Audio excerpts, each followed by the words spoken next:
ఆమేన్.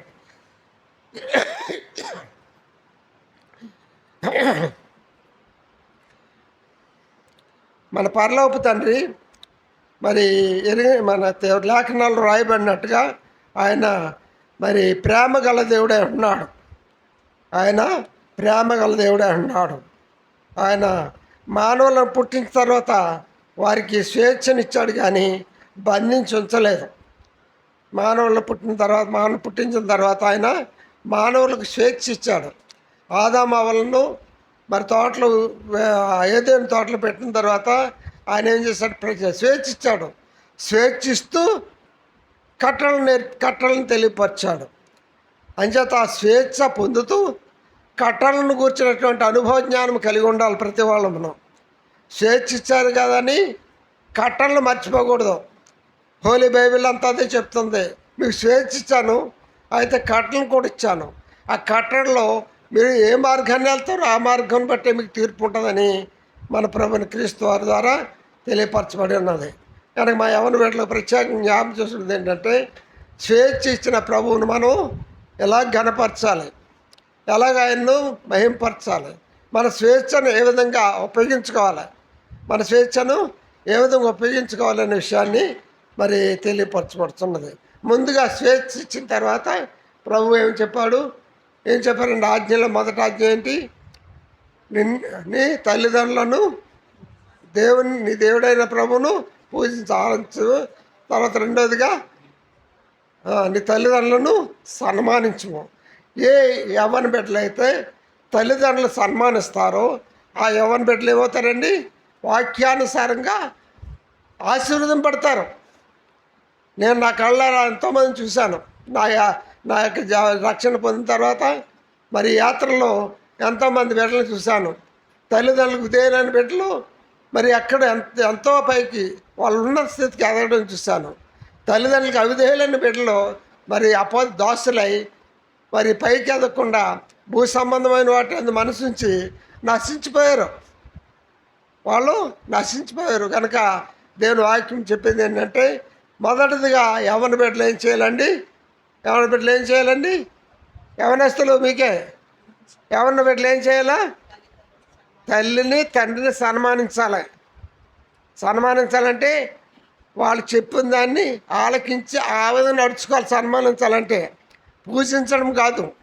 పూజించడానికి దేవుణ్ణి ఒక్కనే పూజించాలి. మనల్ని పుట్టించిన దేవుణ్ణి. తల్లిదండ్రులు పుట్టించలేదు మనల్ని. ఎవరు పుట్టించారు? జీవాధిపతి అయిన దేవుడే పుట్టించాడు. ఇంచేతను కానీ జీవం మనకి ఇవ్వడం బట్టి మనం ఈ లోకానికి వచ్చి ఉన్నాం. తల్లి గర్భంలో అయినా మనకు జీవాన్ని ఇచ్చిన కారణం చేత మనం భూలోకానికి వచ్చి ఉన్నాం. కనుక మన భూలోకానికి వచ్చిన తర్వాత మనకు తెలుసుకున్నది ఏంటంటే, మొదటగా తల్లిదండ్రులు సన్మానించాలి, మనం పుట్టించిన దేవుణ్ణి ఆరాధించాలి, తెలుసుకోవాలి, ఆయన యొక్క ఆజ్ఞ కట్టలను తెలుసుకోవాలి. అంచేత యవ్వన బిడ్డల విషయంలో ప్రత్యేకంగా మరి దేవుడు ఆ విధంగా స్వేచ్ఛ ఇచ్చాడు. తల్లిదండ్రులు కూడా స్వేచ్ఛ ఇస్తారు. తల్లిదండ్రులు కూడా యవ్వన బిడ్డలకి స్వేచ్ఛ ఇస్తారు. ఇస్తూ కట్టలు నేర్పుతారు. ఇస్తూ ఊరుకుంటారండి, కట్టలు నేర్పుతారు. ఏమని? నాయన నీవు ఆ స్నేహం చేయొద్దు, అమ్మా నీవు ఆ స్నేహం చేయొద్దు అనగా దుష్టుల ఆలోచన చొప్పున నడవక.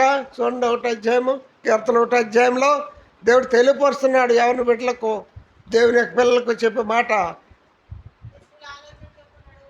దుష్టుల ఆలోచన చొప్పున నడవక, పాపుల మార్గమును నిలవక, అపహాసకులు కూర్చుండగా యెహోవా ధర్మశాస్త్రం ధ్యానించు. దివారాత్రం దాన్ని ధ్యానించేవాడు ధన్యుడు. అతడు నీటి కాలువలు నాటబడినదై ఆకు వాడక తన కాలమందు ఫలమిచ్చి చెట్టు వల్ల నుండును. అతను చేయనంతయు సఫలమగును. కనుక దుష్టులాగునుండక గాలి చెదరగొట్టు పొట్టు వలె ఉందురు. కాబట్టి న్యాయ విమర్శలో దుష్టులను, నీతిమంతుల సభలో పాపులను నిలువరు. నీతిమంతుల మార్గము యెహోవాకు తెలియను, దుష్టుల మార్గము నాశనము నడుపునని మన యవ్వన బిడ్డలందరూ కూడా మరి సండే స్కూల్లో నేర్చుకున్న మాటలు ఇవి కొత్త మాటలేం కాదు. ఇవన్నీ కూడా సండే స్కూల్లో నేర్చుకున్న మాటలే. అయితే క్రియలో ఎలాగున్నాం? యవ్వన కాలంకి వచ్చిన తర్వాత క్రియల్లో ఎలాగున్నాం? తల్లిదండ్రుల మాట వింటున్నామా, లేకపోతే మన స్నేహితుల మాట విని తల్లిదండ్రులను ఇగ్నోర్ చేస్తున్నామా? అది ముఖ్యంగా జ్ఞాపకం చేసుకోవాలి. తల్లిదండ్రుల మాట వినేటువంటి బిడ్డలు ఎలాగుంటారు? ఆశీర్వదింపడతారు. ఆ విధంగా ఆశీర్వదింపడిన వ్యక్తిని మన బైబిల్లో ఒకరిని చూస్తాం. ఎవరండి అలాగే ఆశీర్వదింపడిన వ్యక్తి ఉన్నారు ఒక ఆయన బైబిల్లో. మా యోసేపు. ముఖ్యంగా మనం యోసేపుని గురించి జ్ఞాపకం చేసుకుంటాం. యోసేపు తల్లిదండ్రులకు విధేయుడిగా ఉన్నాడు, తండ్రికి విధేయుడిగా ఉన్నాడు. ఏం చేశాడండి? తండ్రికి విధేయుడిగా ఉన్నాడు అంటే మా ఆజ్ఞ నెరవేర్చాడు. తల్లిదండ్రులు సన్మానించమని మాట యోసేపు నెరవేర్చాడు. అంచేతన ఆయన యోసేపు ఏమయ్యాడు అండి? మరి హెచ్చింపబడ్డాడు. ఎంతవరకు హెచ్చింపబడ్డాడు? రాజుతో సమానంగా హెచ్చింపబడ్డాడు. అదే తన అన్నదమ్ములకి ఎలా ఉన్నాడు? అతను శత్రువుగా ఉన్నాడు. చిన్నప్పుడు ఆ అన్నదమ్ములు శత్రువు ఉన్నాడు. ఏం చేత? యథార్థ హృదయం గలవారికి యథార్థ హృదయం లేని వారు శత్రువులు అవుతారు. కనుక అన్నదమ్ములందరూ కూడా మరి ఆయా క్రియల్లో వాళ్ళు ఉన్నప్పుడు, అనగా తండ్రికి ఇష్టం లేని క్రియల్లో వాళ్ళు ఉన్నప్పుడు తండ్రికే ఆ విషయాన్ని చెప్పేవాడు యోసేపు గారు. ఆ విధంగా చెప్తుంటే తండ్రి వాళ్ళని గద్దించేవాడు. అప్పుడు వెంటనే వాళ్ళు ఏం చేసేవారండి? యోసేపు మీద పగబట్టేవారు. కనుక మా ప్రియులారా, ఈ విషయాలన్నీ మనకు తెలిసినవే. అయితే మనం జ్ఞాపకం చేసుకుంటున్నాం, మరలా జ్ఞాపకం చేసుకుంటున్నాం. ఇంచేతనగా హోలీ బైబిల్లో దేవుడు ప్రతి విషయాన్ని పట్టి నొక్కి ఒక్కాణించి దాన్ని హృదయంలో భద్రపరుచుకునేంత మరొక కాడ ఆయన దాన్ని రిపీట్ చేస్తూ వచ్చాడు. హోలీ బైబిల్లో నిర్గమకాండం ఉంది, దాన్ని ద్వితీయోపదేశకాండంలో కూడా ఏం చేశాడండి? మరి మరలా రాశాడు. ఎందుకు రాశాడంటే అది పనిలా కాదు. ఒకసారి రాశాను కదా, ఇంక మరలా రిపీట్ చేయడం ఎందుకని అనుకోలే. ఏం చేశాడైనా మరలా రిపీట్ చేశాడు. ఎందుకొరకు? మర్చిపోయే స్వభావం గలవారమని ఆయన ఎరుగును. మానవులమైన మనము మర్చిపోయే స్వభావం గలవారమని ఎరిగి రిపీట్ చేసేవాడు. అలాగా మరి ఇప్పుడు యోసేపు కూడా మరి రిపీట్ చేస్తూ ఉండేవాడు. కనుక ఆ విధంగానే యవ్వన బిడ్డలైన వారు ముందుగా తమ యవ్వన కాలంలో నేర్చుకోవాల్సింది ఏమిటండి? ముందుగా ఏం చేయాలా? తల్లిదండ్రులు సన్మానించాలి. తల్లిదండ్రులు ఎప్పుడైతే సన్మానించామో మనం నీతి మార్గంలో నడుస్తాం, దేవుని కూడా సన్మానించగలుగుతాం, దేవుని పూజించగలుగుతాం. మన తల్లిదండ్రులకు అవిధేయులుగా ఉన్నప్పుడు మన హృదయం ఏమవుతుందండి? అవిధేయత కలిగి ఉంటుంది. అవిధేయ హృదయం ఏం చేస్తుంది? అవిధేయులతో స్నేహం చేస్తుంది. అవిధేయ హృదయం కలిగితే ఏం చేస్తుందండి? అవిధేయ హృదయం కలిగినప్పుడు ఏం చేస్తుంది? దుష్టులతో స్నేహం చేస్తుంది. తల్లిదండ్రులకు ఉపయోగం. తల్లిదండ్రులు తృణీకరిస్తారు. తల్లిదండ్రులు కని పంచి పోషించి యవ్వన బిడ్డలుగా చేసిన అటువంటి విషయాలు మర్చిపోయి ఏం చేస్తారు? తృణీకరిస్తారు. ఆ విధంగా తృణీకరించడం ద్వారా వచ్చేటువంటి గొప్ప నష్టము, తీర్పులోకి వెళ్ళవలసి వస్తుంది. ఎక్కడికి వెళ్తారండి? తీర్పులోకి వెళ్తారు. అయితే తల్లిదండ్రులకు విధేయులై దేవుని యందు నిలుచున్న వాళ్ళు ఏం చేస్తారండి? ఆశీర్వదింపడతారు. తీర్పులోకి రాని వాళ్ళు తీర్పులోకి తీర్పు వాళ్ళకి లేదు. ఏం చేతనగా వాక్యం నెరవేర్చారు. ప్రభువైన యేసుక్రీస్తు వారు అన్నారు, ఆజ్ఞలను కొట్టివేయడానికి రాలేదు, నెరవేర్చలేక వచ్చాను. ఏం చేతనగా ఆజ్ఞలు మీరు ఎవ్వరు కూడా నెరవేర్చలేకపోయారు. ఓ ఇశ్రాయేలు జనాంగమా, దేవుని జనాంగం అని చెప్పుకున్న వారులారా, దేవుని యొక్క ఆజ్ఞలు మీరు నెరవేర్చలేకపోయారు. అంచేత నేను మరి మీకు ప్రతినిధిగా మరి వచ్చున్నాను. ఈ ఆజ్ఞలు నేను కొట్టివేయడానికి రాలేదు, కానీ నెరవేర్చుతున్నాను. నెరవేర్చిన తర్వాత ఏమవుతాయండి? కొట్టివేయబడతాయి. నెరవేరిస్తే కొట్టివేయబడతాయి. ఎలాగ మనం తెలుసుకోవచ్చు దాన్ని? నెరవేరిస్తే కొట్టివేయబడినట్టుగా ఎలా తెలుసుకోవచ్చు? మన ఇంట్లో ఏదైనా కొంచెం సామాను ఉన్నదనుకోండి, ఆ సామాను అంతా అయిపోయిన తర్వాత అది ఆ బ్యాగ్ని కొట్టివేసి తీసివేస్తాం. ఆ బ్యాగ్ నుంచాం, మళ్ళీ కొత్త బ్యాగ్ తెచ్చుకుంటాం. ఆ విధంగానే మరి పాత సాగతలన్నీ కూడా కొట్టివేయబడతాయి. ఎప్పుడు నిలుస్తున్నప్పుడు. నిలుస్తుండపోయినట్లయితే మనము మరి ఎంతో మరి శ్రమ అనుభవించవలసి వస్తుంది వాక్యానుసారంగా. మా ప్రియులారా, అంచేతని గలతీలో మాట రాయబడడం చూడండి. గలతీ 5:3 మాట రాయబడింది.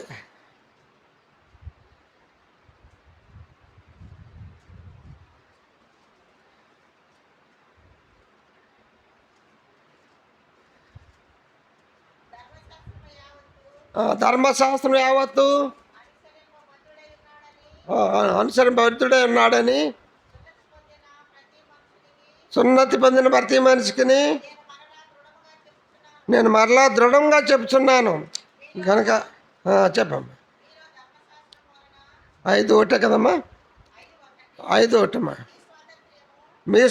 ఈ స్వాతంత్ర్యము అనుగ్రహించి క్రీస్తు మనలను స్వతంత్రులుగా చేస్తున్నాడు. కాబట్టి మీరు స్థిరముగా నిలిచి మరలా దాస్యమును కాడి కింద చిక్కుకొనకుడి. కనుక మా ప్రియులారా, మరి గలతీ సంఘానికి మన పౌలు గారు ఇచ్చే హెచ్చరిక ఏంటంటే, ఈ స్వాతంత్ర్యము, ఏ స్వాతంత్ర్యము?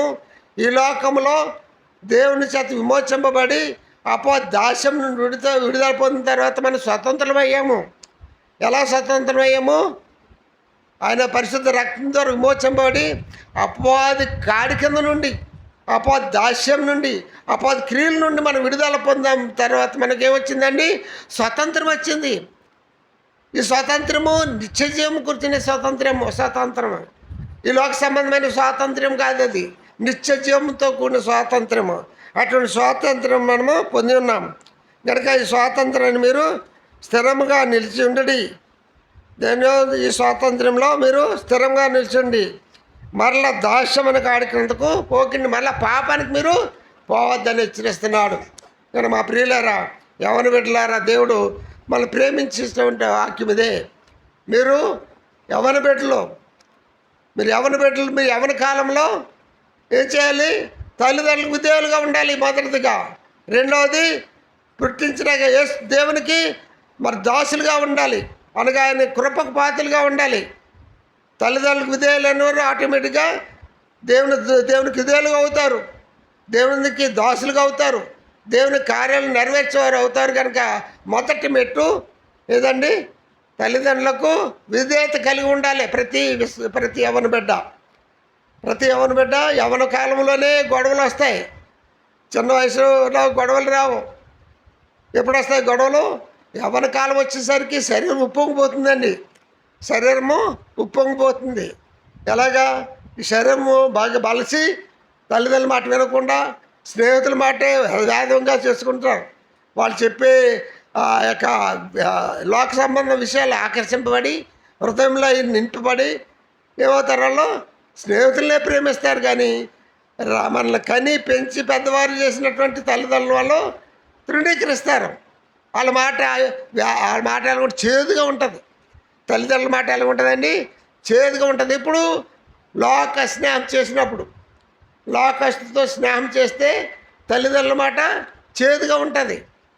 వాళ్ళు ఇంత కని పెంచి పెద్ద చేసి విద్యాబుద్ధులు నేర్పించినటువంటి తల్లిదండ్రుల యొక్క ఆ ప్రయాస అంతా వృధా చేసేస్తూ ఉంటారు. మా ప్రియులారు యవన బిడ్డలారు ప్రత్యేకంగా జ్ఞాపకం చేసుకోనండి. ఆ విధంగా మరి అయినప్పుడు ఏమవుతారు? దారి తొలిపోతారు. తొలిపోతే ఏమవుతుంది? తీర్పు వస్తుంది. తల్లిదండ్రులు మిమ్మల్ని ప్రేమించి తీర్పు తీర్చరు. దొంగోళ్ళైనా పెంచుతారు, వ్యభిచారులైనా పెంచుతారు, తాగుబోతులైనా పెంచుతారు. తల్లిదండ్రుల ప్రేమ అటువంటిది. దొంగతనం చేసే కుమారుడైనా వాళ్ళు ఏం చేస్తారండి? చూసారా మీరు ఎప్పుడైనా? ప్రేమిస్తారు. దొంగతనం చేసే వాళ్ళని ప్రేమిస్తారు. తాగుబోతులైపోయి అక్కడక్కడ పడిపోయిన వాళ్ళని కూడా వాళ్ళు తీసుకొచ్చి కడిగి అన్నీ చేసి ఏం చేస్తారో? ప్రేమిస్తారు. అయ్యో నా కుమారుడు ఎలా అయిపోయాడని దుఃఖపడతారు. కనుక ఏ వ్యసనం కలిగి వాళ్ళు పాడైపోయినా తల్లిదండ్రులు ఏం చేస్తారండి? ప్రేమిస్తారు. ఏం చేస్తా? వారు కన్నారో, పెంచారు, పెద్ద చేశారు. చెడు వ్యసనాలకు లోనయ్యాడనే బాధతో వాళ్ళు ప్రేమిస్తూనే ఉంటారు. వాళ్ళు బ్రతుకున్నంతకాలం ప్రేమిస్తారు. ప్రేమలో ఏమాత్రం కూడా కష్టం వచ్చినప్పుడు మాట తూలినప్పుడు కూడా వాళ్ళ ప్రేమ పోదు. అటువంటి తల్లిదండ్రులు ఏం చేయాలి? పిల్లలు ప్రేమించాలా. ఎప్పుడైతే ప్రేమిస్తారో అప్పుడు అప్పుడు వాళ్ళు ఏమవుతారు? ఆశీర్వదం పడతారు. యోసేపు ఆ విధంగా ఆశీర్వదం పడ్డాడు. ఏ విధంగా? తన అన్నదమ్ములు చేసే ప్రతి చెడు క్రియలను ఎవరు చెప్పేవాడైనా తండ్రికి వచ్చి చెప్పేవాడు. పలానా అన్న ఈ విధంగా చేస్తున్నాడు, పలానా జోసెఫ్ మన పెద్దన్న ఈ విధంగా చేస్తున్నాడు, చిన్నోడు రూబేన్ అక్కడికి వెళ్ళిపోతున్నాడు. మరి ఇలాగ వాళ్ళ క్రియలను గురించి చెప్తే తండ్రి వాళ్ళని పిలిచి గద్దించేవాడు. గద్దించాలి తండ్రి. గద్దిస్తే వాళ్ళకి ఏమొచ్చింది? చెప్పిన వాడి మీద కోపం వచ్చేది, కానీ సరిదిద్దుకునేవారు కాదు. సరే, సరిదిద్దుకోలేని మూలని వాళ్ళు మరి ఎదగలేకపోయారు. అయితే ఎవరైతే పాపాన్ని అక్రమాన్ని తృణీకరించి తల్లిదండ్రులు విధేయులై ఉన్నారో అప్పుడు వాళ్ళే హెచ్చింపడ్డారు. అప్పుడు ఈయన ఏం చేశాడు? హెచ్చింపబడ్డాడు. యోసేపు హెచ్చింపడ్డాడు. ఎంతవరకు హెచ్చింపడ్డాడు తెలుసండి? ఎంతవరకు హెచ్చింపడ్డాడు ఆయన? ఏం బ్రదర్, ఎంతవరకు హెచ్చింపడ్డారు? ప్రధానమంత్రి అంటే రాజుతో సమానం. రాజు మాట్లాడేస్తాడు. ఏమంటాడు తెలుసా? చూడండి మాట, చక్కని మాట. నేను పేరుకే రాజును. చదివారా ఎప్పుడన్నా? నేనేమన్నాడు? పేరుకే రాజును, అయితే అంతా నీదే. నువ్వు ఎవరికి ఇస్తావో, ఎవరు తెస్తావో, ఎవరు పోతావో నాకు తెలీదు. నేను పేరుకే రాజును, నువ్వు రాజ్యమంతా నీదే పరిపాలించాలి. ఆ కరువు కాలంలో ఎలాగో మన ప్రజలు కాపాడుతావు, నీదే బాధ్యత అని చెప్పి బాధ్యత అంతా కూడా యోసేపు పెట్టాడు. ఏం చేత పెట్టాడు? అతను నమ్మకస్తుడు. ఇక్కడ తల్లిదండ్రులకు నమ్మకస్తుడు.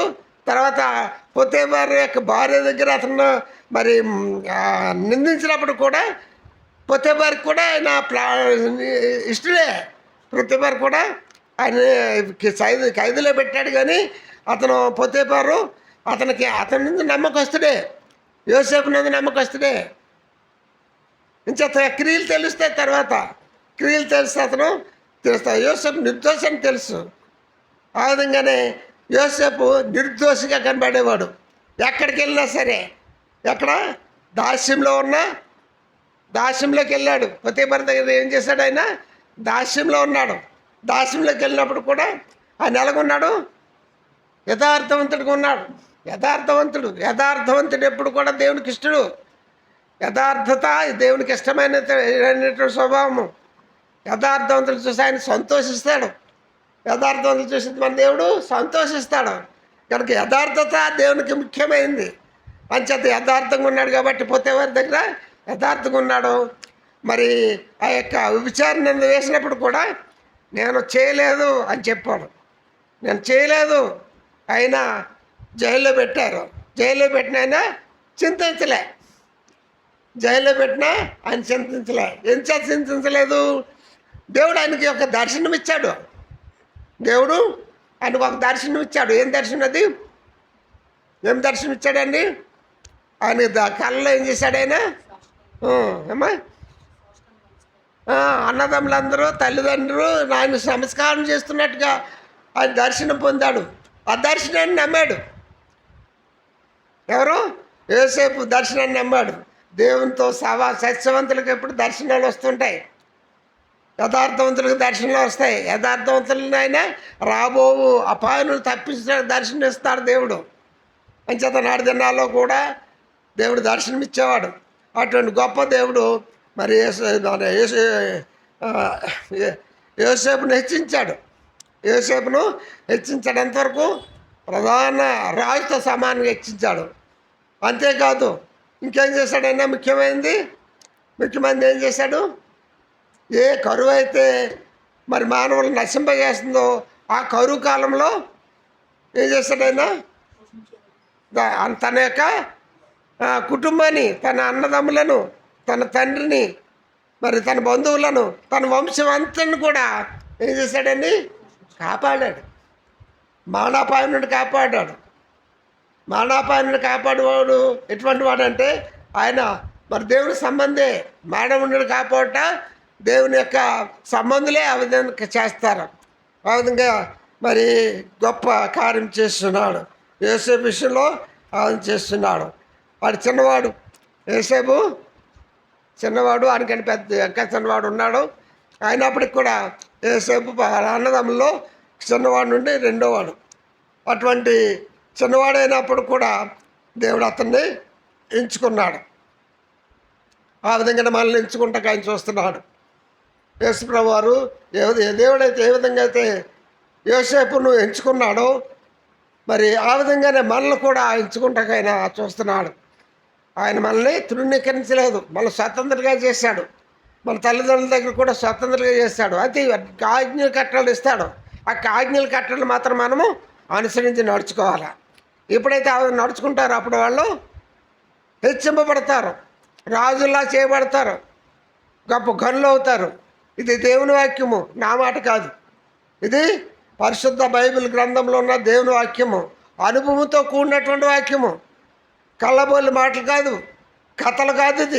ఇది జరిగిన విషయము. జరగబోయేటువంటి మనకు మరి ఆ విధంగా నడుచుకుంటూ కొరకై వ్రాయబడినటువంటి పుస్తకం ఇది. ఈ బైబిల్ పుస్తకం మనకి జీవగ్రంథమై ఉన్నది. మానవులను జీవింపజేసేది, మానవు నుండి తప్పించేది, నిత్య జీవాన్ని పంపించేది. అటువంటి జీవగ్రంథం పట్టుకున్న మన యవ్వన బిడ్డలు ఎక్కువగా మరి తల్లిదండ్రులకు ముందుగా తల్లిదండ్రులకు విధేయులు కావాలి. పదే పదే చెప్తున్నాం.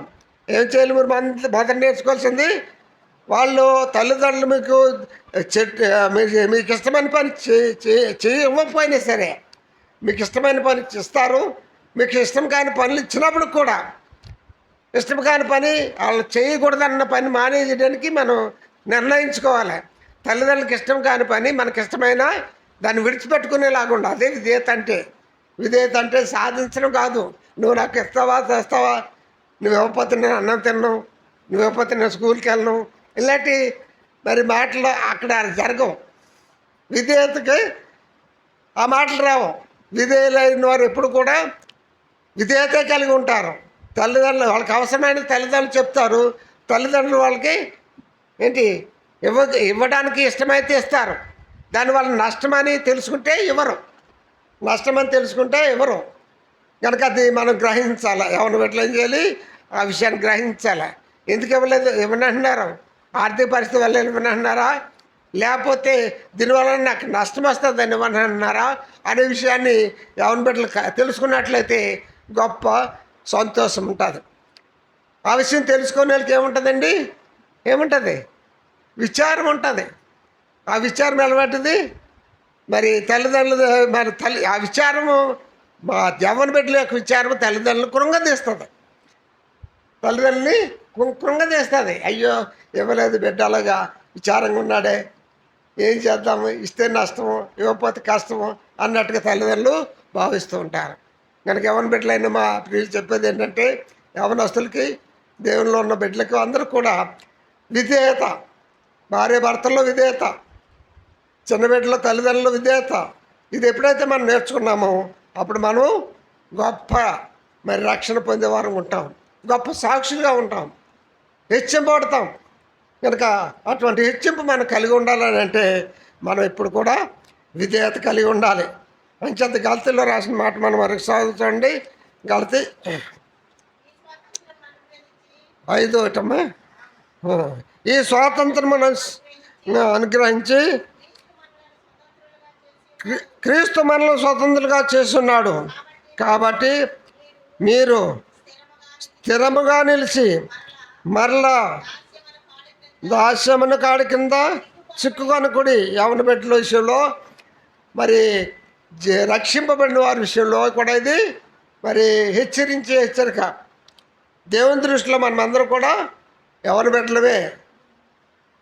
మనకి ముసలితనము ఈ శరీరానికి ఉంది, కానీ మన ఆత్మకు ఏం లేదండి, ముసలితనం లేదు.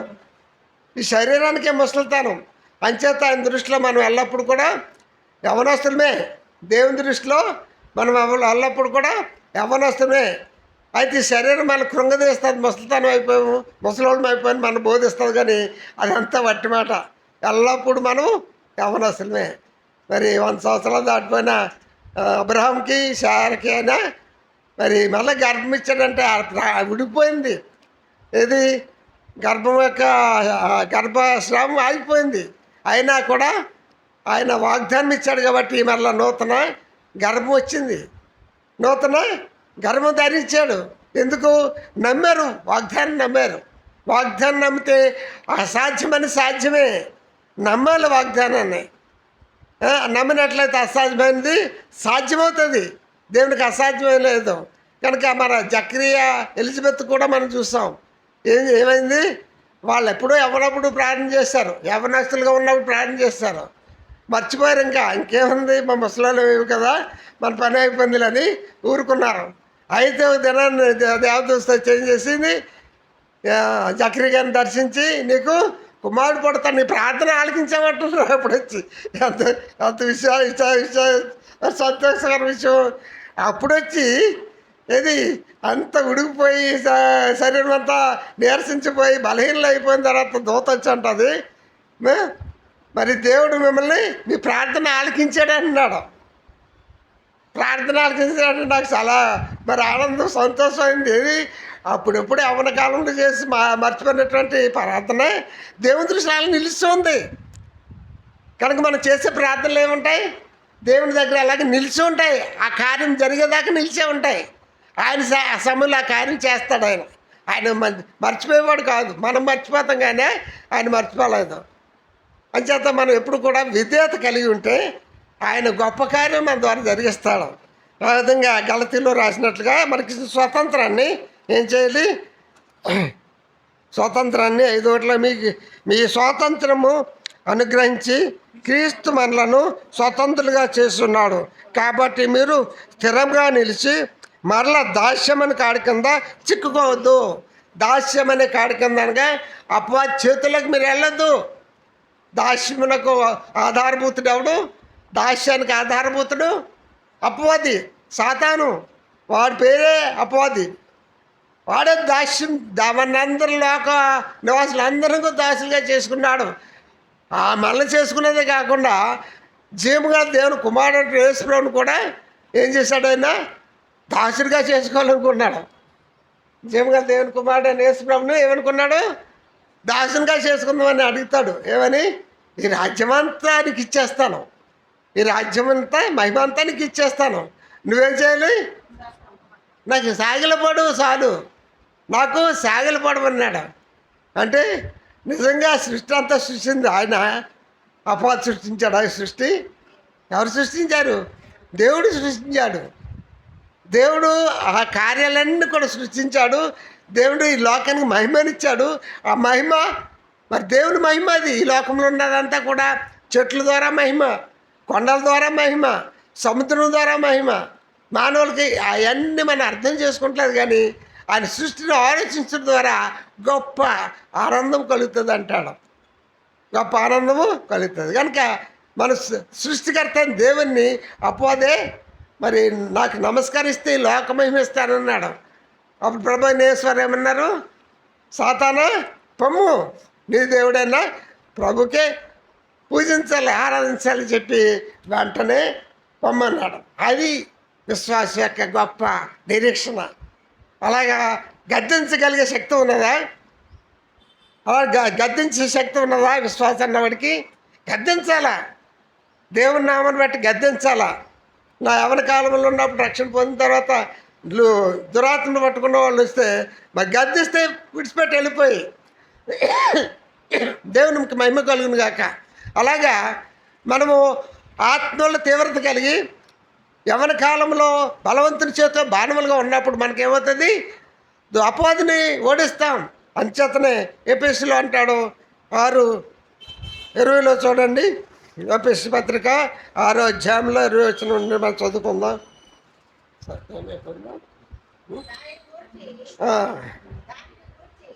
చాలు.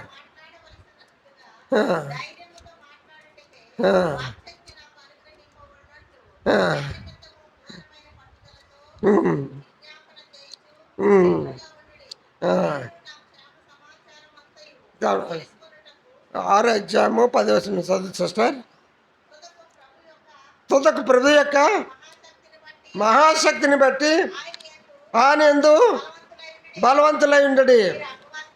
మీరు అపవాద తంత్రములను ఎదిరించుటకు శక్తిమంతులు ఉన్నట్లు దేవుడి సర్వాంకవచం ధరించుకొనిడి.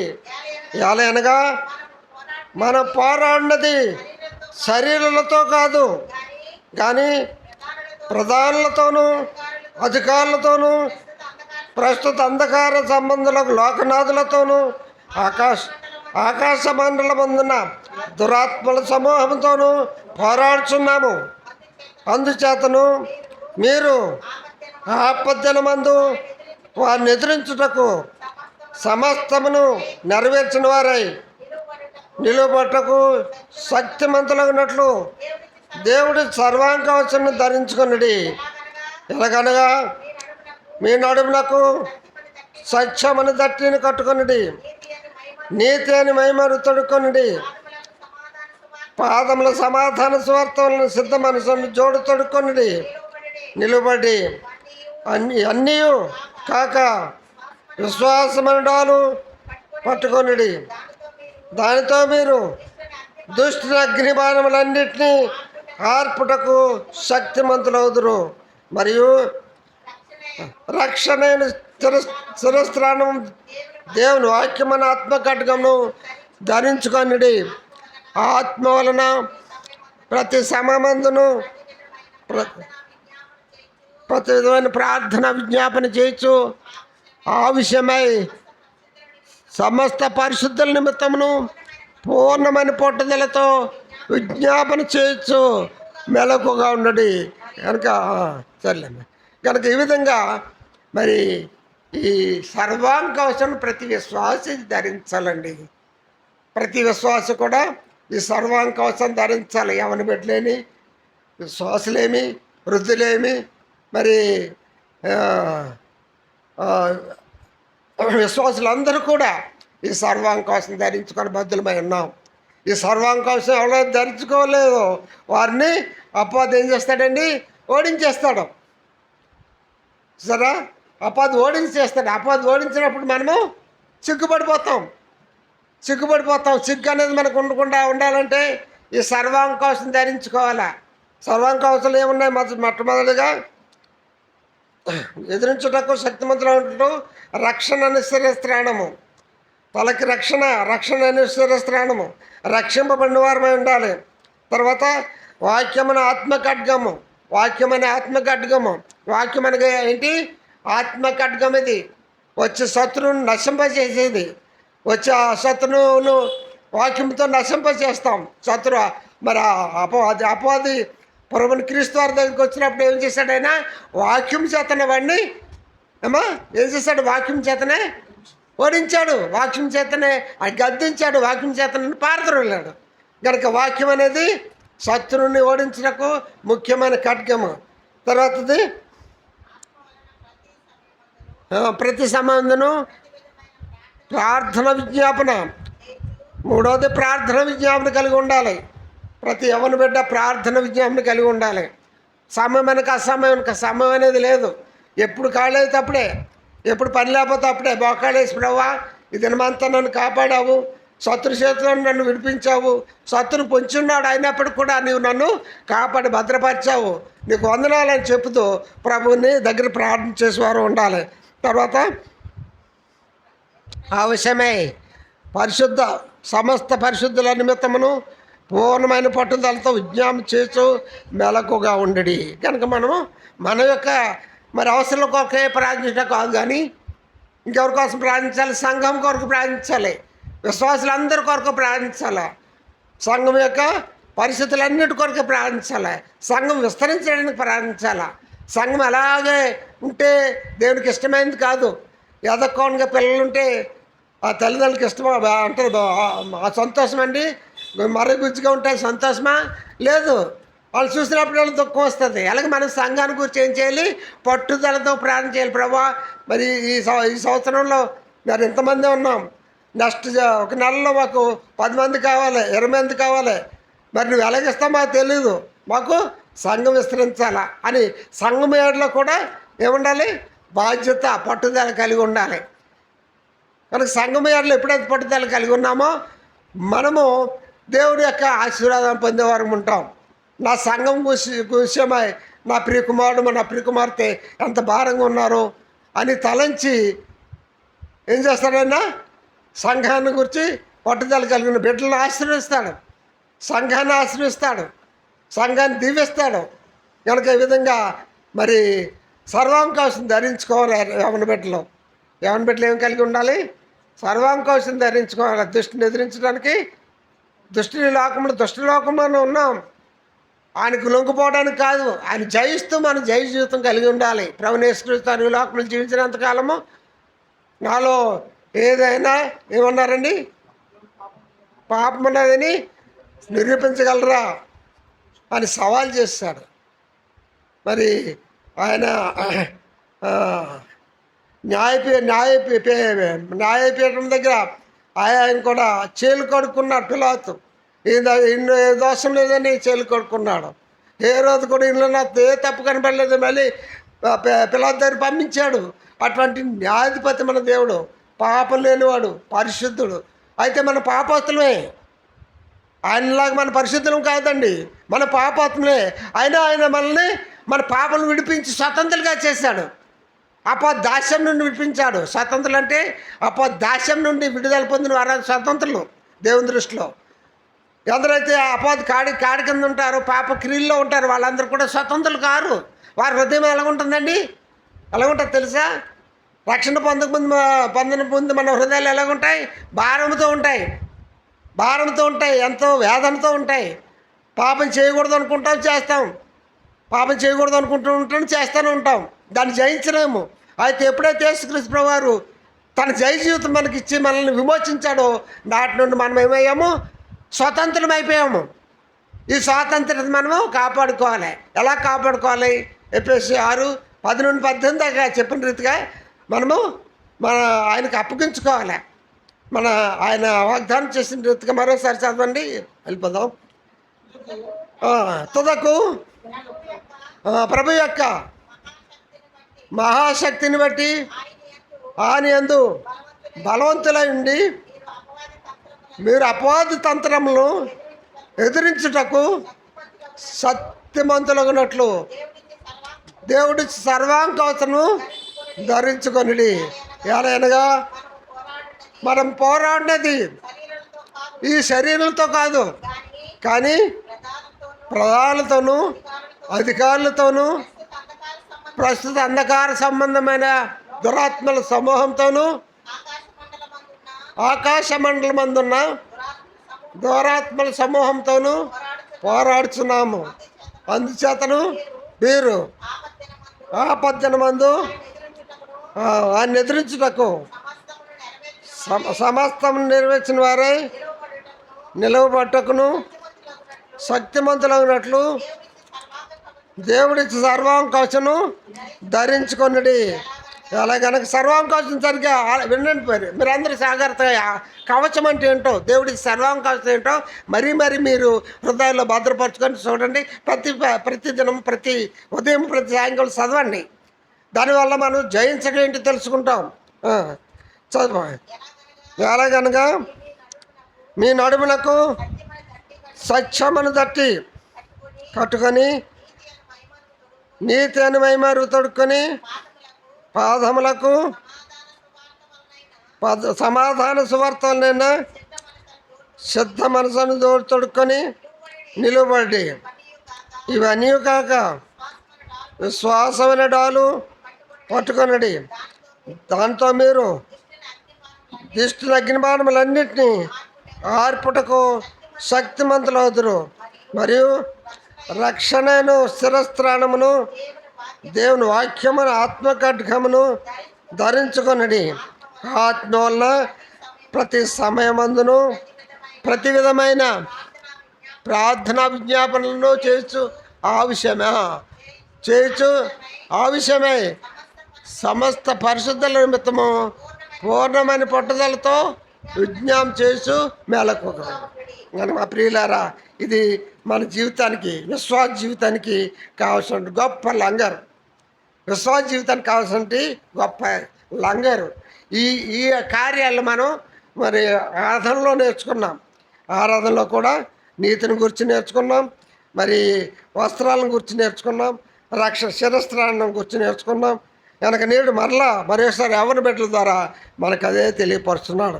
ప్రతి యవ్వన బిడ్డ దీన్ని కలిగి ఉండాలి. వచ్చినప్పుడల్లా అడుగుతాను యవ్వన బిడ్డలని, ఇది చదివారా అని. నేను ప్రభుత్వం అయితే వచ్చినప్పుడల్లా ఈ అధ్యాయాన్ని మీరు చదివారా, దాంట్లో ఏమైనా మీరు గ్రహించారా అని అడుగుతూ ఉంటాను. మీరు చక్కగా చెప్పాలి, మీరు చక్కగా యథార్థంగా చెప్పాలి, అబద్ధం చెప్పవద్దు. అబద్ధం చెప్తే దాసులైపోతాం. కనుక మరి పిల్లరా, యవ్వన బిడ్డలారా, మీరు మరి ముఖ్యంగా జ్ఞాపకం చేసుకోండి, అపాధను ఎదిరించే శక్తిని పొందండి. అపాధను ఎదిరించకపోయినట్లయితే మనం ఏమైపోతాం? ఓడిపోవడతాం. ఓడిపోతే మన ప్రభు మనల్ని మరి మన ప్రభు సన్నిధిలో మనము నిలబడలేం. అపవాది సన్నిధిలో మనం నిలబడతాం, వాడు మనల్ని వాడు ఇష్టం వచ్చినట్టుగా వేటాడుతాడు. వేటాడాడంటే మనము భ్రష్టులం అయిపోతాం. కనుక మనం భ్రష్టత్వంలోకి వెళ్ళకుండా ఉండాలంటే ఏం చేయాలి? సర్వం కోసం దేవుడిచ్చే సర్వం కోసం అని యవ్వన బిడ్డలు మరి రక్షింపబడిన వారు అందరూ కూడా ఇది కలిగి ఉండాలని ప్రభు పేరట మరి వాక్యాన్ని బోధిస్తున్నాం. దేవుడు తన వాక్యాన్ని దీవించి మన హృదయాలు స్థిరపరిచి వాక్యానుసారంగా మనం జీవించి మనకి ఇవ్వబడిన గోలు ఏదది? పరలోక రాజ్యంలో దేవునితో సదాకాలం జీవించేటువంటి గొప్ప రక్షణానందంతో ఈ లోకములు సాక్షిగా ఉండగలిగినట్లుగా మన ప్రియ పరిశుద్ధాత్మ దేవుడు మనల్ని బలపరిచి నడిపించును గాక. ఆమేన్.